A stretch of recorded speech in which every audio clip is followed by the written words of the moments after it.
Glossolalia. Distúrbio de linguagem observado em certos doentes mentais que creem inventar uma linguagem nova. Não, que isso, gente? Calma aí. Glossolalia. Suposta capacidade de falar línguas desconhecidas quando em transe religioso, como no milagre do dia de Pentecostes. Bom, caso você nunca tenha escutado esse termo glossolalia, esse é aquele famoso orar em línguas, oração em línguas, que normalmente quem é crente já sabe do que eu estou falando. Mas agora a pergunta é, para que serve? Como funciona? Quais são os benefícios? E é isso que a gente vai descobrir agora, porque eu vou orar 1 hora em língua, todos os dias, nos próximos 50 dias.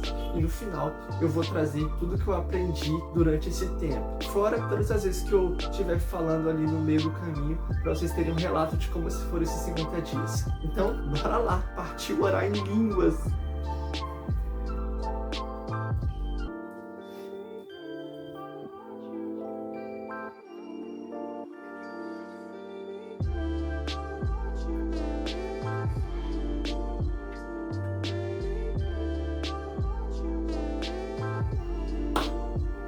Bom, eu acredito que a maior dificuldade que eu vou ter durante esses dias, pelo menos é o que eu estou sentindo hoje, que é o primeiro dia, é o que eu vou ficar falando durante 1 hora, cara. Porque às vezes, até quando a gente tá orando normal, né, com a nossa língua, falando português, a gente já tem dificuldade para ficar, tipo, um bom tempo falando, sabe? A gente tem dificuldade de ficar nesse tempo de oração. Por que a gente vai ficar falando durante tanto tempo com Deus? Então imagina orando em línguas estranhas, que é uma língua que a gente desconhece. A gente fica fazendo durante 1 hora. Essa foi pelo menos a minha maior dificuldade no dia de hoje, que é o dia 1. Mas vamos ver, vou estar atualizando aí vocês em qualquer coisa. Bora pro próximo dia. Castaways. Fala, meus amigos!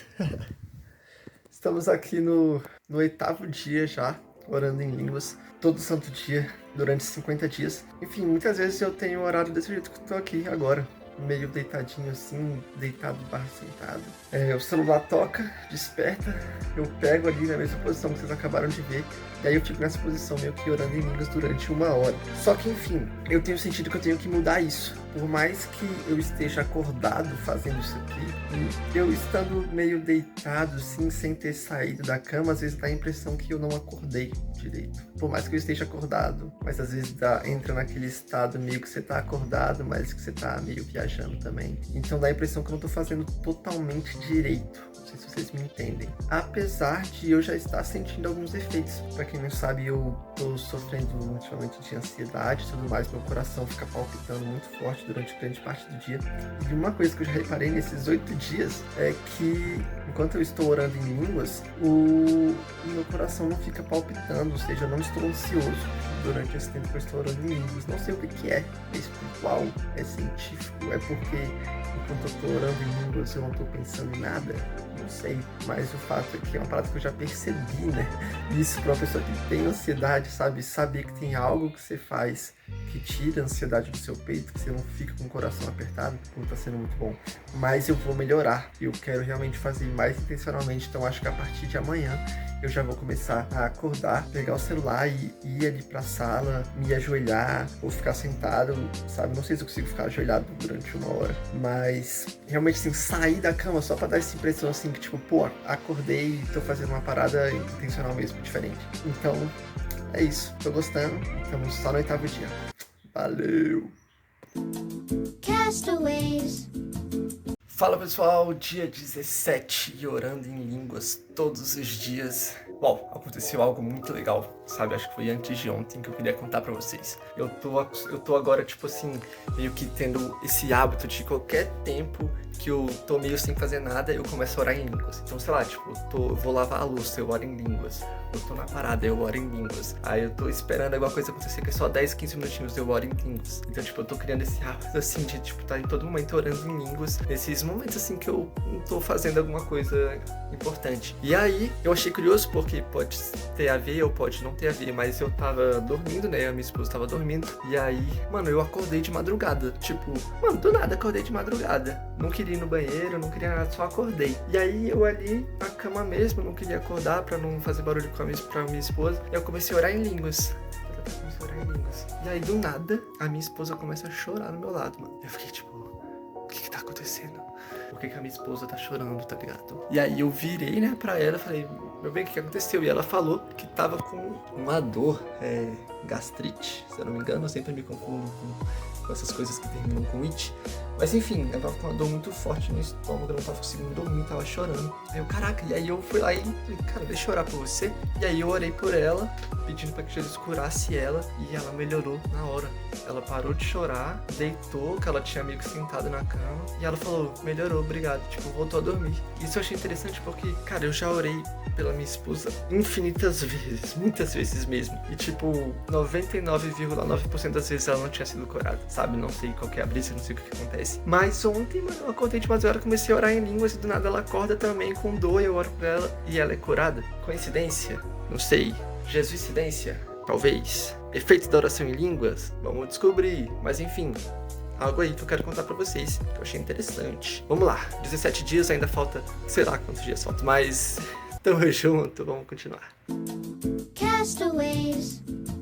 Fala amigos, beleza? Tô aqui por volta agora do dia 27, orando em línguas todo santo dia. E qual é a grande questão agora que eu tô passando? De que eu acho que essa obrigação de tá tendo que orar 1 hora todo dia tá fazendo mal a mim e a essa experiência toda, se é que vocês me entendem. No sentido de, tipo, antes eu falei pra vocês que orar em língua tava fazendo bem pra mim, tava fazendo bem pra minha alma, pro meu corpo, porque eu até comentei que quando eu orava em línguas, meu coração não ficava palpitando, né, de ansiedade, que é uma coisa que eu tenho passado, então tava me fazendo bem. Só que agora, depois de mais de 20 dias, essa parada de ter que orar 1 hora tem se tornado um peso, a ponto de um dia que eventualmente eu não consigo. Normalmente eu acordo cedo, eu acordo 1 hora mais cedo pra orar em línguas. Só que eventualmente, cara, tem dia que você tem um compromisso, tem dia que você não consegue, tem dia, enfim, que não dá. E aí quando não dá pra eu acordar mais cedo pra orar, eu já fico com aquela culpa de tipo, caraca, eu não orei. Por mais que depois eu consiga durante o dia orar essa 1 hora, nem que seja 20 minutinhos ali, 20 minutinhos aqui, sabe, fragmentado. Mas eu fico com essa culpa de, caraca, eu não orei em línguas, eu não orei em línguas, e isso tá errado. Até porque eu tô aqui justamente pra contar, né, relatar pra vocês como que é essa experiência de orar em línguas, quais os benefícios que eu tô tendo, se é que eu tô tendo. Contar uma experiência franca, e se for simplesmente eu ficar me cobrando a ponto de estragar a experiência, isso tá errado, porque vai estragar o que eu quero trazer com o vídeo. Então, o que eu tô fazendo? Eu continuo orando 1 hora todo dia, só que eu tentei tirar de mim esse peso da obrigação, sabe? De tipo, tenho que orar 1 hora, tem que ser da hora. Não, eu vou orar 1 hora conforme der, conforme estiver dentro dos meus limites. 10 minutinhos ali, 10 minutinhos aqui, e vai dar certo, justamente para tentar resgatar aquela boa experiência que eu tava tendo mais nos primeiros dias. Inclusive, já fica uma lição aí, né? Muitas vezes a gente tenta colocar metas que são metas difíceis, nem sempre impossíveis, mas metas difíceis. Eu vou ler tantos capítulos por dia, eu vou orar tantas horas por dia, eu vou fazer tais coisas para Deus, sei lá o que. E cara, a gente tem que entender que quando a gente coloca essas metas pra gente ter mais intimidade com o Senhor, o objetivo é a gente ter mais intimidade com o Senhor. Entende? Então a gente não pode deixar que essas metas tomem um lugar na nossa vida, às vezes superior ao de ter intimidade com o Senhor. Às vezes a gente se culpa quando a gente não consegue bater essa meta e a gente tira os olhos do Senhor e coloca os olhos na nossa performance. A gente tá cumprindo o que a gente prometeu, a gente tá cumprindo aquilo que a gente colocou como objetivo, sendo que esse não é o foco. Então, se você já teve essa experiência, né, de ficar se cobrando por ter estabelecido uma meta com Deus, cara, não se cobre, faça o que você possa fazer, coloque metas menores, coloque metas mais realistas, que aí aos pouquinhos você vai conseguindo implementar isso, melhorar isso. E mais do que ter quantidade, é bom você ter qualidade com o Senhor. Se você está querendo aumentar a sua intimidade com o Senhor, é bom que esse tempo que você tenha, que você consiga tirar durante o seu dia, seja um tempo com muita qualidade. Então, enfim, aprendi essa lição aí na marra de priorizar a qualidade e não a quantidade. E seguimos firme, cara, já passamos da metade, hein? Vamos lá. Valeu! Castaways.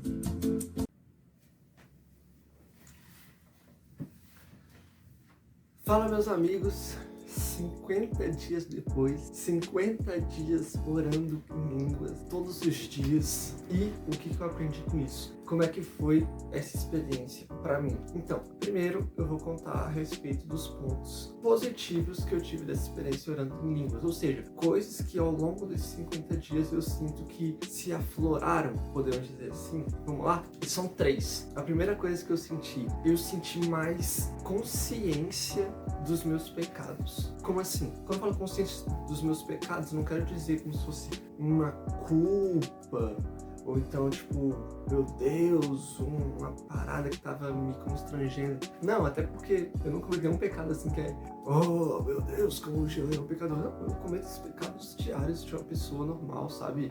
Às vezes é em pensamentos, às vezes é numa fofoca, às vezes é, sabe, numa atitude boa que você deixa de fazer, sabe? Coisas pequenas do dia a dia.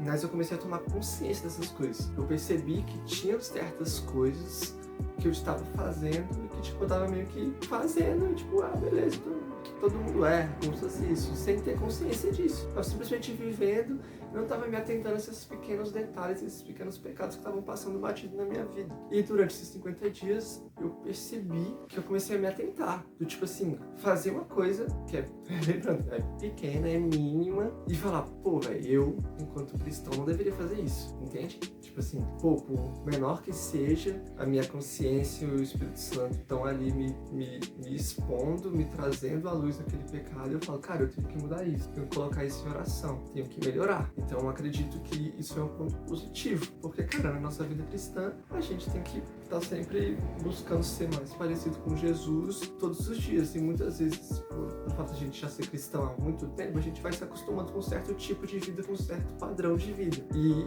nesse tempo eu senti que o Espírito Santo foi me incomodando para pequenos detalhes, pequenas coisinhas, de que eu tava simplesmente, tipo, me acostumando a viver daquele jeito, e que não, eu podia melhorar e devia melhorar. Então eu acredito que isso foi o primeiro ponto aí que eu percebi durante esses 50 dias. O segundo ponto que eu percebi durante esses 50 dias foi uma intimidade a mais com o Espírito Santo, sabe? Eu senti que durante esses dias eu e o Espírito Santo nós estivemos mais próximos ali. Como que eu senti isso? Eu acho que primeiramente no testemunho que eu dei aqui nesse vídeo mesmo, a respeito da minha esposa. Eu fui orar pela minha esposa, eu tava quando ela foi curada. Isso nunca tinha acontecido antes, eu acho que eu nunca tinha orado por cura pela minha esposa, ela tinha sido curada. E aí simplesmente eu tinha parado de orar, você entende? Tipo assim, eu sempre orei pelas pessoas para que elas fossem curadas. Só que toda vez que eu orava pela minha esposa, ela nunca fosse curada. Então na minha cabeça, tipo, eu parei de orar pela minha esposa. Porque eu ficava, tipo, pô, a minha esposa nunca vai ser curada. Sei lá, tem algum código do sistema de cura que fala que não pode curar a própria esposa. Só pode. E eu parei de orar pela minha esposa. Mas algum dia, simplesmente eu orei. Tipo, o Espírito Santo falou comigo, cara, ora. Tipo, você entende? Eu orei e ela foi curada. Então eu senti essa parada com o Espírito Santo.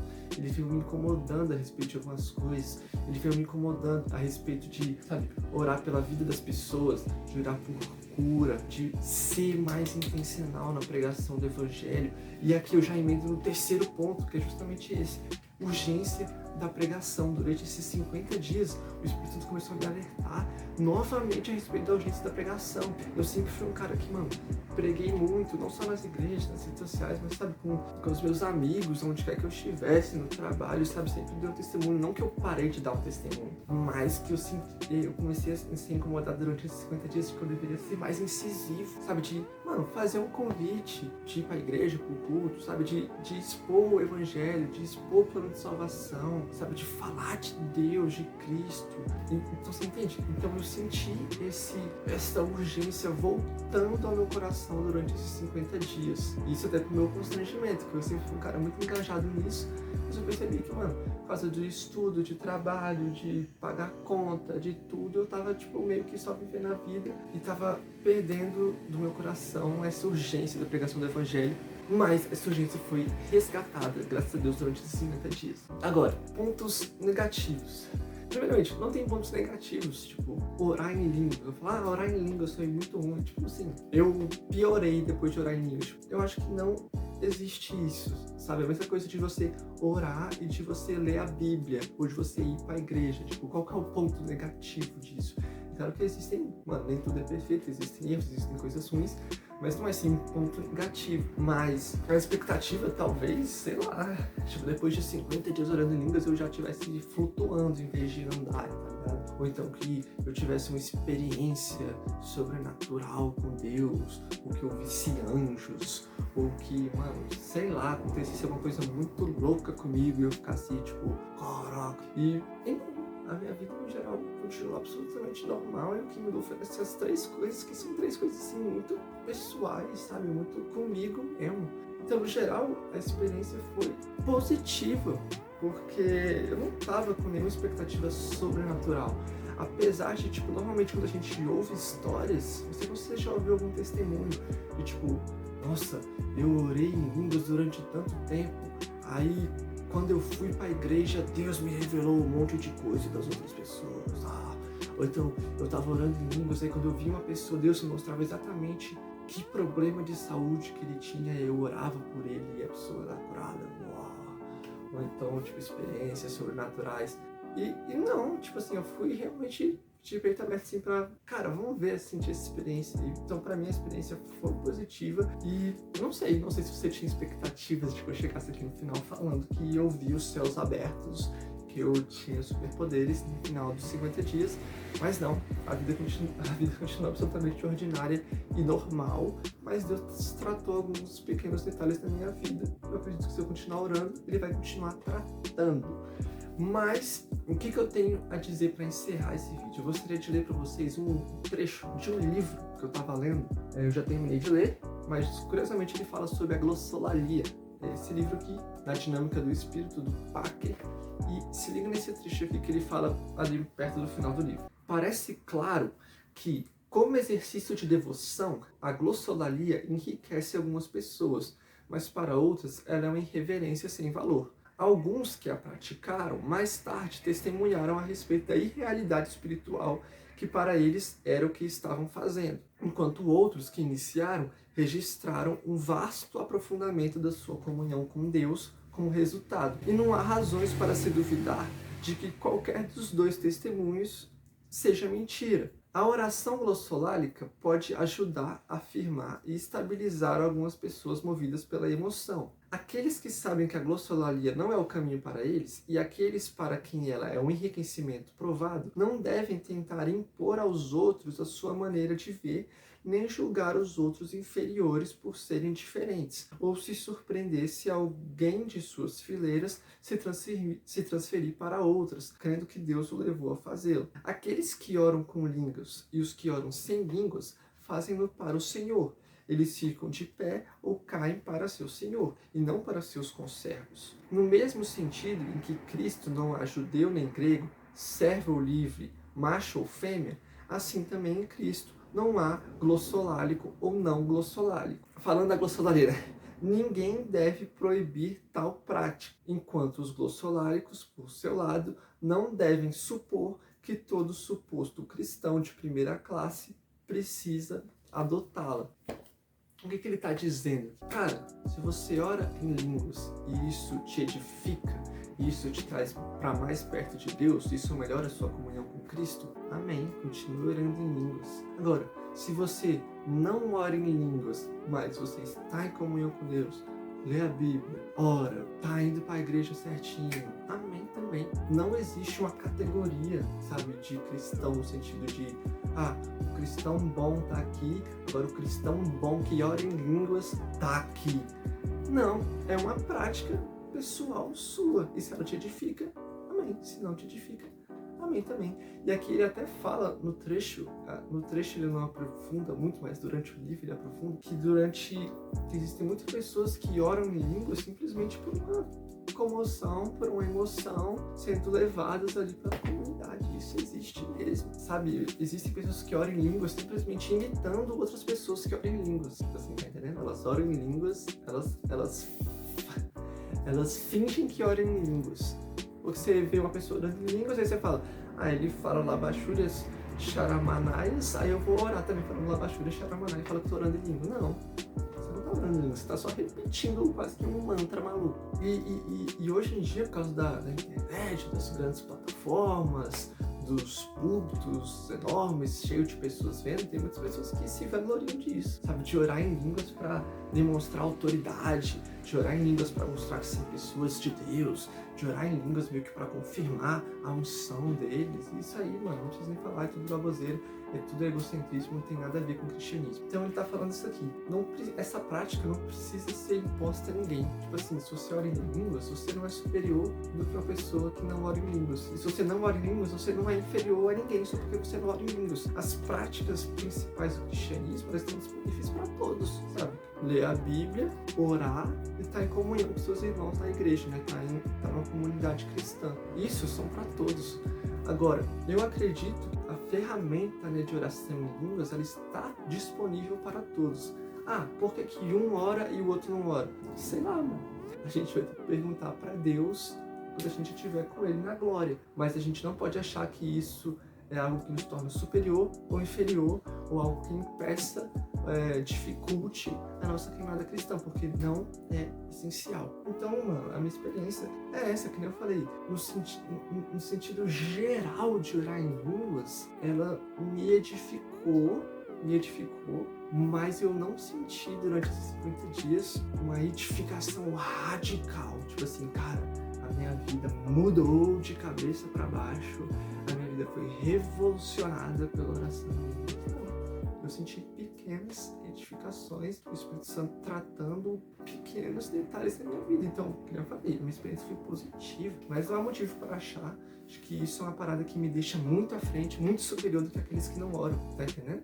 Então, no geral, cara, a minha experiência é essa. Eu vou continuar orando em línguas? Pretendo continuar orando em línguas. É claro que eu não vou impor mais 1 hora por dia, nem tantas horas por dia. Eu vou orar conforme der aqui na minha realidade. E, sabe, se eu tiver alguma atualização, eu gravo aqui pra vocês. Mas, no geral, foi uma experiência bacana, foi uma experiência massa, mas eu concordo com o que tá escrito aqui com o PAC. Mano, se me faz bem, massa, continua. Se você não faz bem, se você não ora, não tem por que você buscar isso como se fosse um ídolo, como se fosse alguma parada essencial para sua vida. Não, existem vários cristãos incríveis, referências, lendas do cristianismo que não oravam em línguas. E isso não mudou nada na vida deles. Eles não deixaram de ser usados por Deus, eles não deixaram de pregar a palavra, eles não deixaram de marcar seu nome ali na história, e não deixaram de ser uma referência para muitos outros como cristão. Então, mano, é isso. Acho que já tô sendo repetitivo aqui na parada, já deu pra entender o recado. E tamo junto. Valeu. É nóis.